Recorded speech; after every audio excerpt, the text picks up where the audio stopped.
Hi, welcome to Teach With Me. I am Miss Jen. Today I'm going to show you one of the most useful things for teaching reading. As you know, I have a master's degree in reading instruction, reading and literacy, and I love teaching reading. And one of the best things I've ever found, the most useful and the most cost-effective, is this book. It's called Systematic Sequential Phonics that they use. And from this book, this is what I used to teach reading in my class. Now, of course, I had other things, plus the curriculum that came with the school. But this is the most useful thing that I have found, and I used it in my class for probably 22 years. I'm going to show you with my document camera the different components to this and how easy it is to incorporate it into a weekly lesson. All right, so let's get started. All right, so this is the book I was telling you about. Patricia Cunningham is a giant in reading instruction lessons. She has many books out, but this one is my favorite. It shows a pocket chart, and a pocket chart can be useful. But that's more, in my opinion, if you're doing it whole group. I did not use this. This is not how I taught it. I always taught this in small group. That was far more effective in my mind. All right, so the first thing we have to do is we have to go to the back of the book and we have to make a copy of this page and this page, the uppercase and the lowercase letters. And what we're going to do then is we have our master copies and we're going to copy them back to back. And you'll notice if you copy them back to back, they are printed in such a way that the big A, the capital A and the lowercase a are on the same side when they're printed. So they made it super convenient. So the most important thing when you do this, let me show you my sample, is you need to do them on different colors. Now this is a fishing tackle box that I made, that I just got to do this with.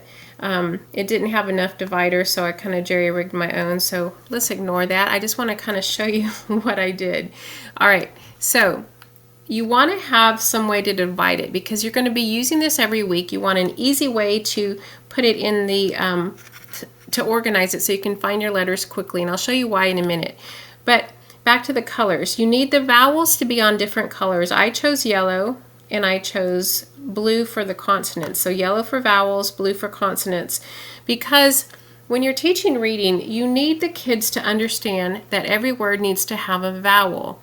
And an easy way to do that for beginning readers is to show that they're a different color, because if they're all the same color, when you say, do you have a vowel in your words, they're going to look at you like, I don't know. So having them different colors really helps with that visually. Secondly, you want them on different colors because it helps them to see how many vowels might be in a word. So for many reasons. You also want them back to back because some of the words that we're going to do, and we're going to walk through a lesson together in a minute, but some of the words are going to need uppercase letters if it's a name and lowercase letters if it's not. And this really allows you to practice when they use uppercase letters for proper nouns and such. It's super helpful because a lot of times they'll start with this letter because for some reason in preschool, a lot of the students learn uppercase only. And so they get into kindergarten and they're only writing in uppercase letters. And so for them to be taught that uppercase and lowercase are different is important. Now, one thing about this that I don't love, and this was not how it used to be, this is a more recent printing of the book, is I don't like that the lowercase letters are circled because sometimes the kids, I can see kids getting confused with that and thinking there's a circle around the lowercase a. So I don't love that component of this. Anyway, so we're going to walk through a lesson in a moment. I want to show you one more thing before I do. So I would have done this, I did this in small group. And what I would do is every time I was going to do this, I did it about once a week, I would get the letters ready in a little cup. And I would have about 6 to 7 kids in a group. And this is how I would organize them. And then when we were finished, the kids would get ready for the next group by putting their letters back into the same cup. And I'll show you how that's going to work in a moment. All right, now before I show you the lesson, when I was looking for letters, because I had forgotten which book that was in, I found this. And this is kind of the same thing. The vowels and the consonants are different letters, and they have upper and lowercase letters, although they're not back to back. So I think back to back is super helpful. But this is a good thing if you want to use it for something like centers, independent centers, where they're making their own words. You could give them a list of words that they are copying, and you make sure that they have the correct letters. I wouldn't give them this entire thing. I would sort it like I did the ones in the cup. All right, so we're going to walk through a lesson right now. And I do recommend laminating these because they will last a lot longer. The ones I had made, I don't know, maybe 10 years ago, and most of them were still going strong. All right, so what I like about this, there are other making word books out there, but they're more, they're less sequential. When you're beginning to read, it's really important that you are learning in a sequential manner. And this one is much more user-friendly than some of the others also. It tells you exactly what to say for each lesson. It tells you exactly which letters to take out. So we're going to do lesson 1. I'm going to walk you through it. You take out, you'll say to the kids, boys and girls, please take out your letters. And you can put them on a paper plate if you need to have some sort of differentiation. In this case, I'm not going to. Now, please forgive me. You'll notice that when I copied these, I did not do it back to back correctly. But for the purpose of this lesson, this is going to work just fine. Anyway, so the first thing I do is I tell them to put all of their letters in a straight line. And then I'll say, all right, which letter makes the N sound? And they'll point to it or hold it up. Which letter makes the T sound? And they'll point to it or hold it up. Which one makes the S sound? Which one makes the A sound? Which one makes the D sound? Then I'll say, everybody make sure you have it turned over to the lowercase side. We are on the lowercase side, not upper. Oopsie, that's a mistake. Let me grab a D. Here we go, that's better. Turn to the lowercase side, and then that will help me know whether they understand lowercase and uppercase. All right, so I have to redo these because this would drive me crazy in the classroom. They do need to be lined up perfectly, you know, with the copying. But anyway, so then what I'm going to do is I'm going to read what this says. It says, take 2 letters and make at. We are at school. And then I'm going to really, especially at the beginning, this is a first lesson, I'm going to go, ah. Which one of these makes the ah sound? And I'll tell them to pull it down or pull it up, as it were. If they have their letters down here, they'll put it up here. Ah. Okay, we know our first sound. At. At. Which one of these makes the t sound? And then we will have our word at. And they're going to leave that word at right there. Excuse me, guys. I'm trying to get the glare off of this, but I think I just made it worse. Okay, well, how about that? No.